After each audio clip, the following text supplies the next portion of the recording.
Nggak lelet nih. Indi itu punya pattern cup and handle yang saat ini belum breakout. Kemarin itu false. Nah sebenarnya nggak false juga karena dia belum breakout titik tertingginya ini, yaitu di 3120. Nah so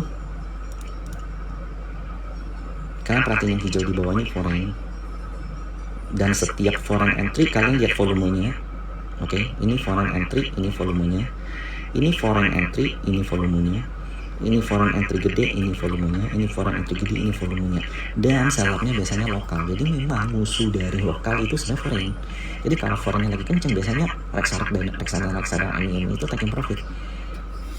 Kalau di saham blue chip itu yang pattern yang sering kejadian, karena wajar volume foreign itu kenceng. Kalau mereka udah taking profit, artinya mereka bakal dapat duit dong.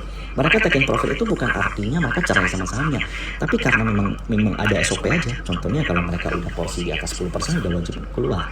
Jadi kalau mereka 10% ada naik, kemudian porsi mereka jadi 15%, 5%-nya wajib jual. Kapan beli lagi? Ya pasti begitu harga sahamnya turun kan. So begitu Indi turun nanti, itu momen untuk beli. Dan in my opinion terdekat itu sebenarnya harga sekarang aja udah murah, 27 sampai 2500 dengan target cup and handle-nya breakout yaitu setinggi cup, berarti target dari Indi itu di 4000. Oke, that's all. Nah kemudian ada NDKA. Kalau NDKA dari Blockstone itu jelek banget, banyak seller satu, kemudian sellernya juga gajah-gajah. Jadi kalau seandainya kalian lebih percaya chart, ya better lebih percaya chart. Tapi kalau in my opinion sendiri, NDK itu salah satu proxy saya, dimana saya cukup meyakini NDKA bakal breakout angkanya lagi, yaitu di 5750. Untuk saat ini dia look alike punya inverted and shoulders kalau di dalam Horley, yang bisa aja gagal karena ini belum breakout sama sekali. Buat yang nanya EMA 200 di Horley pakai enggak, jawabannya cuma daily. Jadi buat teman-teman yang pengen aman ya belinya tuh ketika break ini. Kalau saya belinya tuh di sini kemarin, di sini kalau nggak salah, yes di sini 4700-an. Oke. Dengan target penurunan paling maksimal, resiko maksimal yang boleh ditanggung itu di 4400 atau titik terendah kemarin ketika market panic. Jadi menurut saya nggak ada alasan lagi market harus drop di bawah 4400. Dan kalau itu break mendingan keluar dulu, karena salah satu support terkuatnya itu di EMA 200 3700. Kan perhatiin setiap MDKA nyentuh EMA 200 sini, di sini, di sini mendekati. Nah, kalau seandainya ini EMA 200 ini kan bisa naik lagi nih. Nah kalau seandainya kesentuh, nah itu a very good chance to buy itu MDKA. Jadi saat ini MDKA lagi sideways doang, dan bayarnya kalau dari bawah itu juga saya perhatiin jelek. Jadi untuk buy Blockstone itu nggak menarik. Jadi aliran benar mau lagi pasti jauh ini MDKA. Nah baru udah BRMS.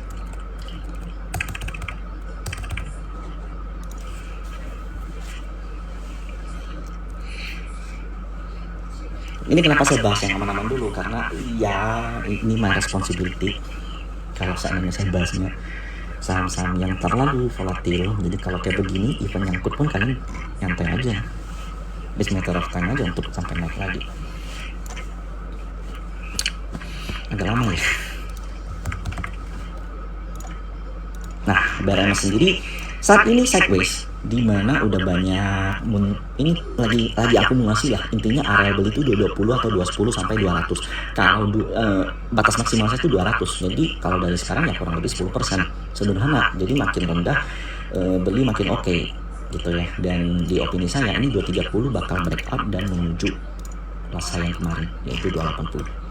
Oke. Itu sederhana. Jadi kenapa gold saat ini nggak rally gila-gilaan seperti di tahun 2008 atau 2013 ini? Jadi ini menurut spoiler saya, bukan menurut MY. Saya cuma bantu jelasin doang. Gini. nih. Kenapa di 2013 enggak menjadi hedging? Kenapa di tahun 2022 itu enggak menjadi hedging ketika terjadi tapering? Hedging itu maksudnya kenapa semua enggak ngeburu gold? Karena di 2013 bond yield itu berada di angka minus. Bond yield yang ada di US. Jadi safe haven itu selain gold ada bond yield US. Bond yield US itu yang paling liquid, harus diakui. Jadi seluruh fund manager yang ada di seluruh dunia kalau beli bond yield yang ada di US itu likuiditasnya pasti terserap. Nah, bond yield di US di tahun 2013 menyentuh angka minus dan itu benar-benar krisis. Tapi bond yield yang ada di US saat ini di tahun 2022 itu berada di angka positif.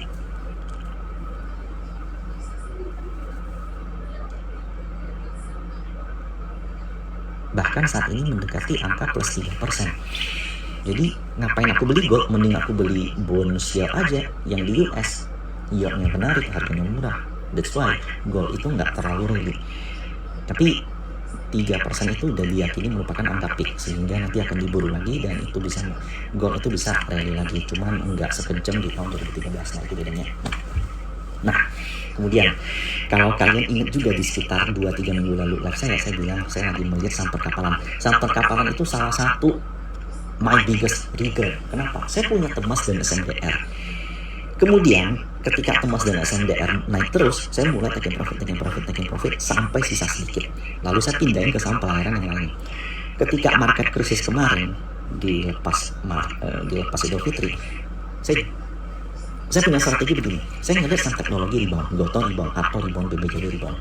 Akhirnya saya pikir ini saham pelayaran yang udah kenceng bisa aja kena taking profit. Sementara saham tech yang udah bottom banget mau di taking profit kayak gimana lagi? Apalagi ada flow bagus.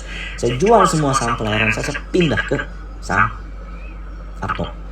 Kemudian beberapa tech yang lain dan jalannya nggak sekenceng saham pelayaran.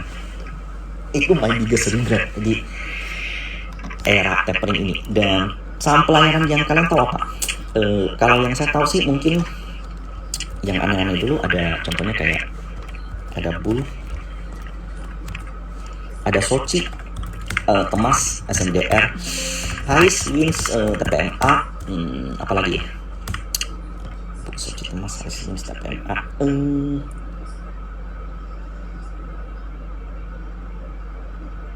Yang saya tahu ini sih. Dan Temas SMDR itu super stocks, very good. Bull dan Soci saya avoid karena saya nggak suka majority stakes-nya dalam menggerakkan harga sahamnya. Oh ada ini juga nih, ada BSS. BSS saya juga nggak suka kasar. Saya nyerah ini.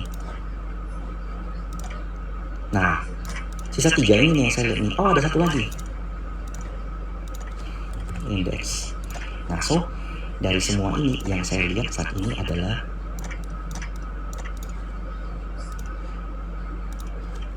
Hais, Wins, TPMA, Index. Nah, berhubung Hais udah agak kenceng, kemarin saya sempat trading di sini. Saat ini saya udah enggak begitu demen karena kalian perhatiin ya, Hais itu salah satu pergerakannya volatile tapi rapi gitu. Di sini kalian lihat nggak ada inverted hand and shoulders.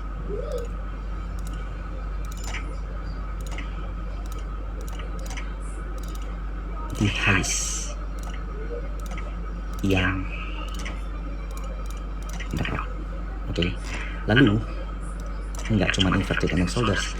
Jadi ketika ada inverted hand and shoulders, dia jarum kuat di sini, pull back di neckline. Jadi ada jarum besar, lalu pull back di neckline dengan volume yang kecil, habis itu kencangnya break dari pola baru yaitu double bottom.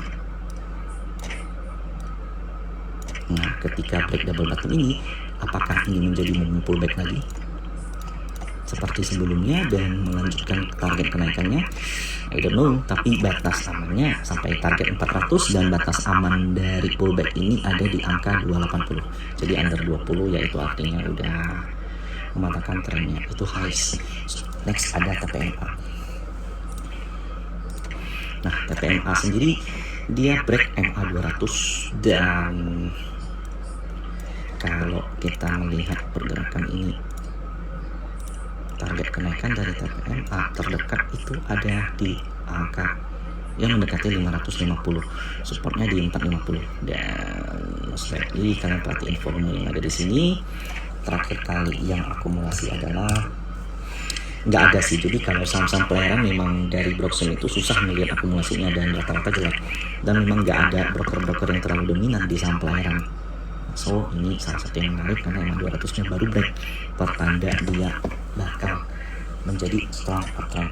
Lalu ada INDX tanah laut. Saya suka INDX, jadi ini di opini saya look alike cup and handle. Kalian bayangin ya, kalau seandainya pegang saham pelayaran di sini kemudian dibanting ke sini lalu dia mau nerima, gimana nggak mabok gitu. Jadi memang ini saham pelayaran tuh bukan tipe saham yang cocok untuk orang yang benar-benar hanya untuk yang mentalnya kuat gitu. Jadi sesuai porsi aja. Nah, INDX ini terlihat juga kayak lagi ngebikin channel downtrend atau flag gitu situ, dimana flag ini punya target ya at least ke last high-nya di 520. Oke, itu untuk INDX. Dan perhatiin ini volume akun yang menarik sekali menurut saya, dimana setiap koreksi memang ARB koreksinya tapi dengan volume yang kecil. Jadi ya ini gimana gitu, agak enak dilihat gimana gitu. Dan ada wins Wintermar Offshore Marine, dan sama seperti INDX, dimana ini ada pola yang berhasil di break, mirip sama week of pattern, dimana akumulasinya mirip double bottom tapi satu bottomnya tuh dencot. Lihat volume yang ada di sini, kalau lihat bersumsi kalian bakal nggak mau beli, tapi kalau lihat price action ya begitulah. Oke, jadi itu yang saya suka. Lalu ada satu lagi tambahan. Jadi friend itu kan bakal melakukan bukan right issue sih, kayak private placement di 100. Jadi yang beli itu cuma orang-orang khusus gitu. Retail tuh nggak bisa ikut beli di 100 gitu. Dan nilainya kayaknya jumbo. Dan ini kalau mau harus pakai Stockbit baru kelihatan. Kalian lihat sendiri yang beli siapa, yang akun siapa. Dan menurut saya sih kalau friend balik ke 100 itu very achievable gitu. Jadi ketika friend enggak berhasil lewat angka 168, saya ingat banget 168 itu keramat untuk friend karena itu rasa weekly yang very big. Ini akun yang dilakukan oleh friend, dan ada NG di sini, tapi I believe ini bukan yang biasa. Jadi ini ada AI, NG, FZMI, dan nilainya itu single buyer AI, NG ini besar, hampir 40 miliar lebih ya. Yes, di angka 84 dan 85. Dan kalian lihat sendiri, ini itu foreign, data foreign yang mengakumulasi friend ya. Kalian sering nanya saya juga, friend diakumulasi oleh friend dan nggak kemana-mana, wajar. Dan titik kunci dari friend itu ada di angka 89. Jadi kalau seandainya 89 ini ngelewat dan juga ngelewat titik merah ini, yaitu MA200, maka friend bakal menyelesaikan downtrendnya. Dan ini juga didukung oleh MACD friend yang terus menanjak. Dia ada bullish divergence di situ. Jadi ya ada potensi untuk friend balik uptrend. Ini juga ya bisa dibilang falling wedge untuk friend. Dan saya open comment dan kita lihat saham kalian bareng. Saya juga mau tahu kalian lagi di mana dan kita bahas bareng-bareng. Tapi ini bukan artinya saya menggurui, bukan artinya saya mentor, saya cuma mau tahu aja. Dan saya juga belajar dari kalian. Jadi komen yang bagus-bagus aja ya.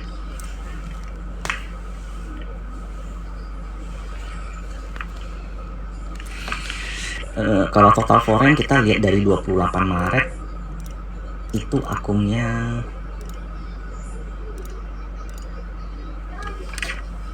itu ya didominasi oleh broker-broker tertentu sih. AI ya average mereka itu 80, sekarang kan 86.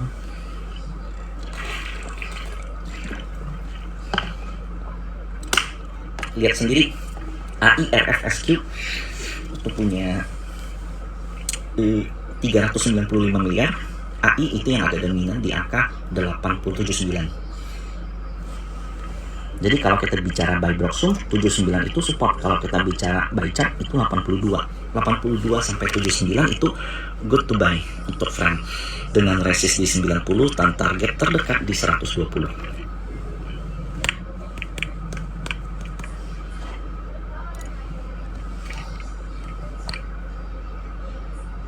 Sorry ya, saya belum bisa langsung baca komen kalian.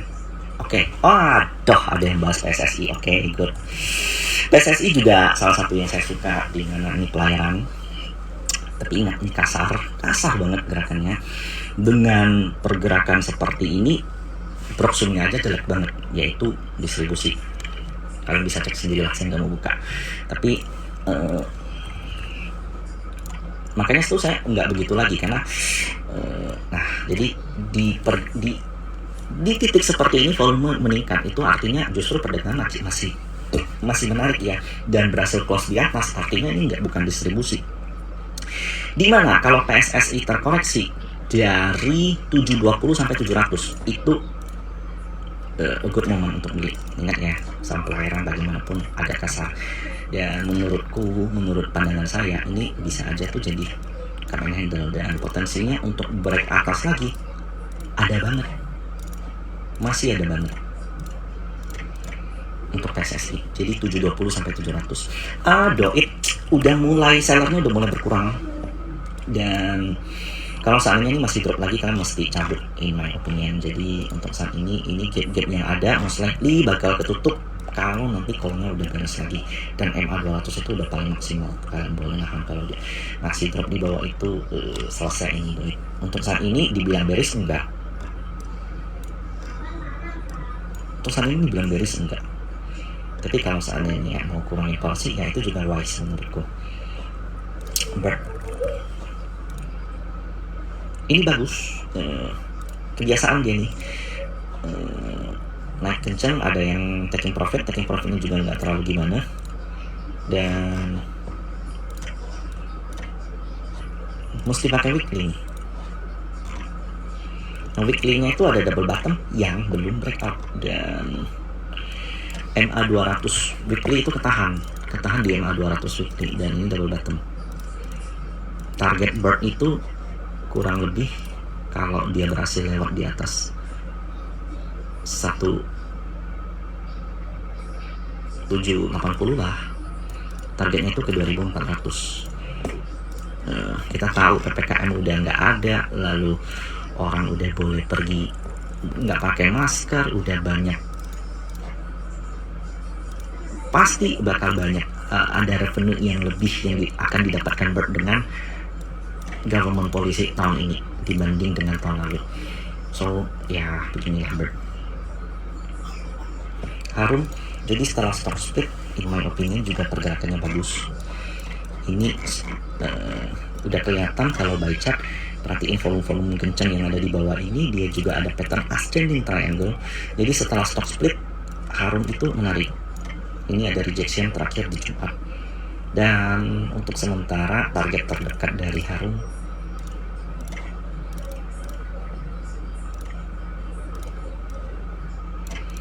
ada di 2500 ke atas. Inco udah. Ini mesti gini nih biar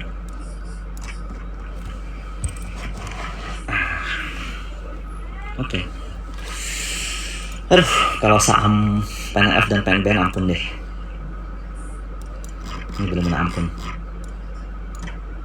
Ya, kalau kita mentah-mentah lihat price action ya begini. Dia ada chance ke 360 titik support terdekat 468, dan kemudian ada satu lagi PNBN ini yang benar-benar ampun juga. Pergerakannya sama, targetnya 1600.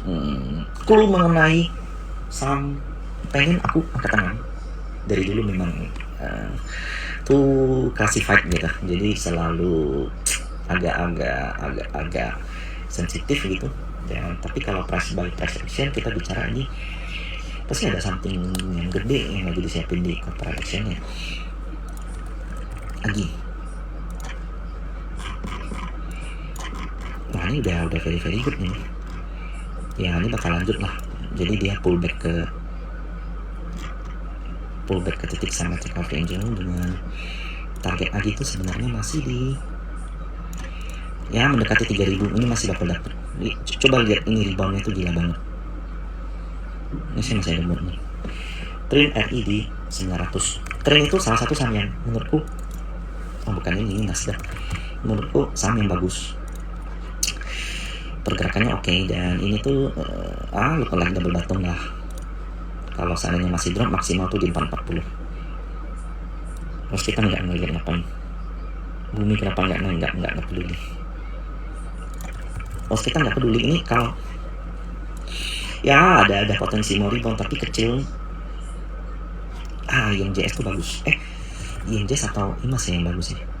IMJS enggak, IMAS yang bagus. Nah, ini kelihatan mau reversal dan I think ini MA 200 nya bakal lewat nih untuk IMAS. Jadi ini ya nggak usah bilang double bottom lah. Nah, ini trader fastbox ini ada potensi dia ngelewat ini. You know lah, kalau perusahaan-perusahaan kayak Indomobil ini kalau seandainya market ekonomi kita lagi rebound, dia bakal kemana? Ya wajar dia rebound karena dia cyclical kan. Asa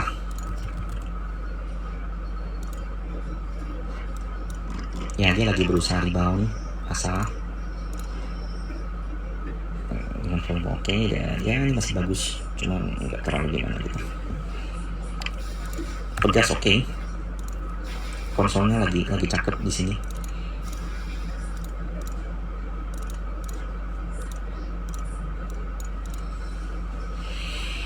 Support terdekat 1750 dan 1700 menurutku entry di dua itu. Nah, kalau kita lihat weekly sih agak-agak gini nih, agak-agak gimana gitu. Ya, sementara Rajan itu udah kayak apa gitu, udah kayak nggak ada hari esok untuk beli gitu. Sama dengan Raja pergerakannya.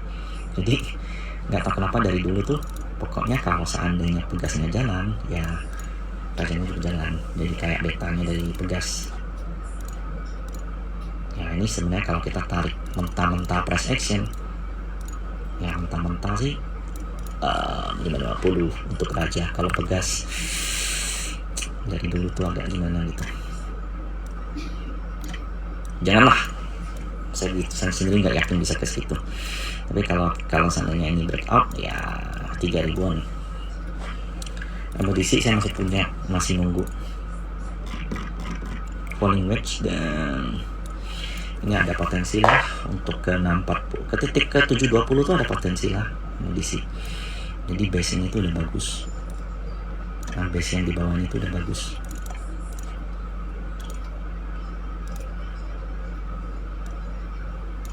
Ini di adjust deh gitu. Ada yang tanya BP lagi. This one is good ya. Ini kemarin dibanting wajar karena menjelang closing, dan cuman candlenya satu-satu gini ya. Titik terdekat untuk beli itu 100. Ada gap down, gap up di sini 100. Maxnya 90. Jadi kalau kalian bisa bagi dua ya, kalau kalian sabar tiap hari antri 100 dan 90 bagi dua, bersabarlah hingga dia nggak lewat 120. Yang di opini saya 120 lewat nggak lewat. Nah, entah dia bakal bagaimana nanti. Apakah turun dulu atau naik dulu atau begini. Yang pasti begini kalau di view saya. Energi nggak ngeliat. Esa udah nggak lihat lagi juga. Kasar. Ini memang last low dia, titik terendahnya ke kedua, dan saya nggak suka lagi.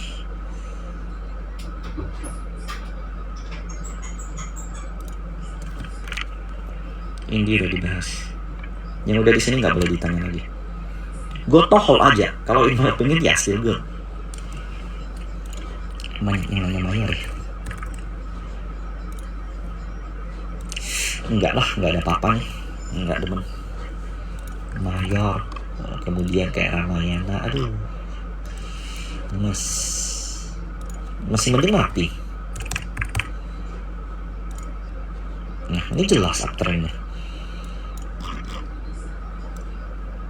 Mati masih mending, volumenya juga kencang, bagus daripada RALS. Mayor PCC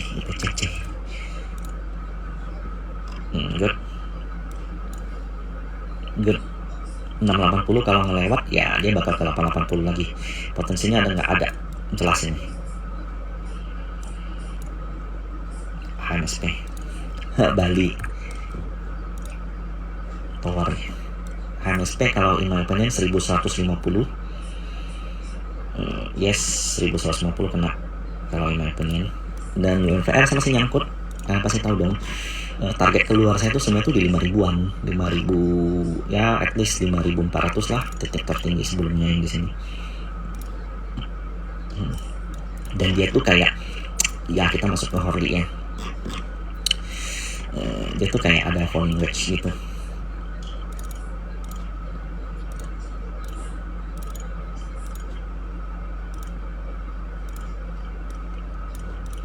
Nah, jadi kemarin ya Unilever ini kenceng naiknya, kenceng, lalu kemudian dia terkoreksi. Nah, terkoreksi karena perhatikan kenaikannya itu volumenya makin meremah. Jadi di angka di atas 5.000 itu investor kebanyakan nggak demen. Jadi ya dia masih shocking price lah, dari harga di bawah 3.000-an itu bisa sampai ke 5.000. Di 5.000 orang jadi nggak berani beli. Nah, muncullah pattern pricing wedge. Dan kalau saya masukin MACD, di sini kalian bakal lihat kalau menggunakan teknik MYCD ya.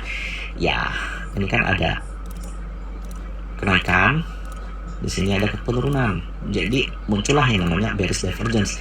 Titik koreksi dari UNVR adalah titik terendah dari ini, yaitu di sini. Ini sebenarnya belum kena, hampir kena aja. Jadi kalau sampai 4.600 itu oke. Dan kalau ya begitulah, dan perhatiin volumenya tuh oke. Buyer foreign juga linung. Buyer UNVR juga linung. Dari April itu foreign semua gitu. Nah, TV. Aduh, misalnya Koko nih. Aku nggak punya kuasa nih bahasanya Koko. Ya bagus lah kalau menurutku. Udah bottoming lah. Saya nggak lihat ada yang bahas WIM. Ini WIM ada yang akum. Ini juga ada dibahas di channelnya Gocuan, Koko Gencar, panutanku. WIM, sorry. Ini jangan lelet dong. Halo. Nah, jadi WIM ini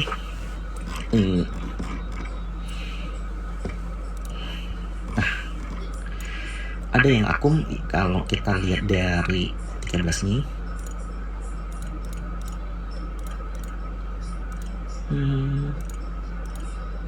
yang akum itu EP itu MNC, kemudian ada JP Morgan dan AK. Lucu, foreign ngumpulin WIM gitu. Dan kalian perhatiin juga ini ya, ini memang foreign semua yang di bawah, dan WIM itu kayak lagi ini aja, kayak lagi himpun tenaga aja. Logiknya kalau zaman dulu ya, kalau HMSP kenceng, GGRM kenceng, WIM itu jauh lebih kenceng lagi karena dia high betanya, second linernya gitu. Jadi ini look alike inverted shoulders juga, dimana kalau seandainya dia breakout sepertinya menarik WIM.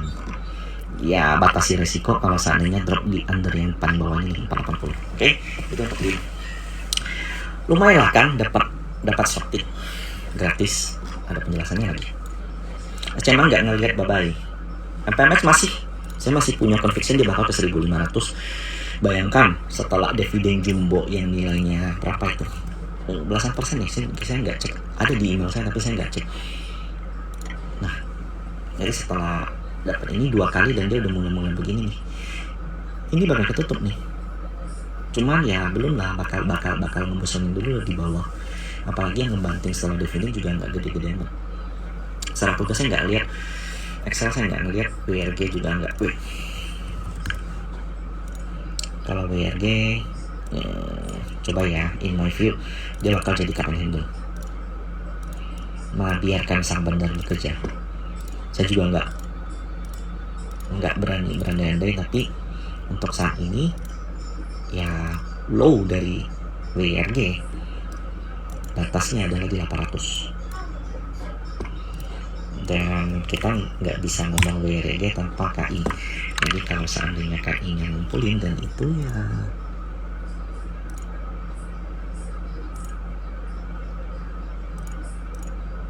kalau seandainya KI nya udah ngumpulin tuh kayak gimana gitu WRG.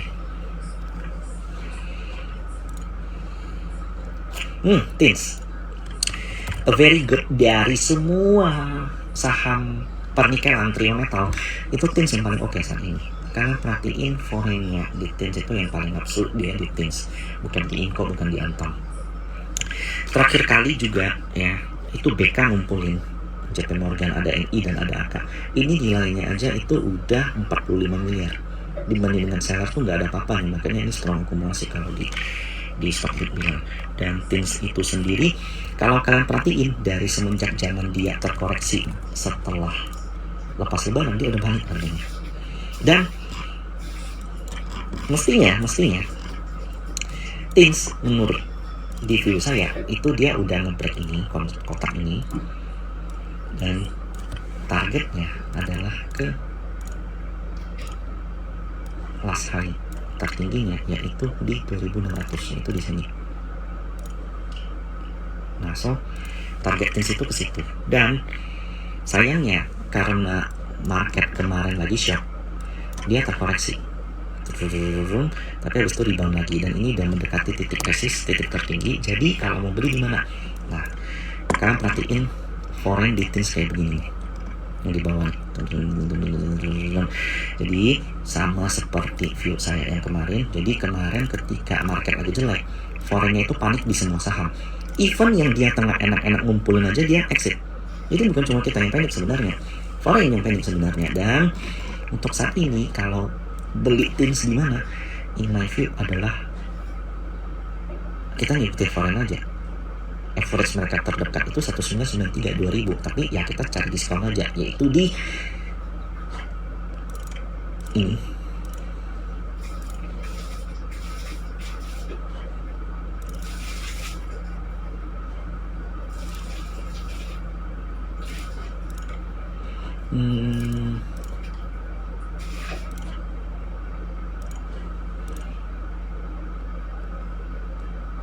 Yes, ambil aja di titik terendah sebelumnya yaitu 1900. Yang in my view di sini bisa aja dia konsol begini. Tapi kalau seandainya dia terkoreksi sampai 1900 itu masih worth to buy, even sampai 1800.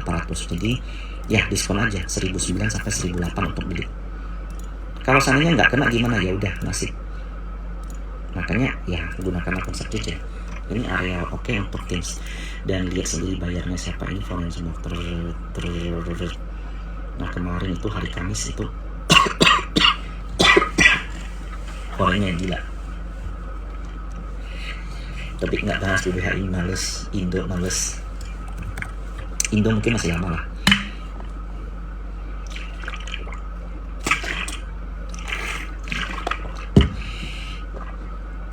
Males lah, macet.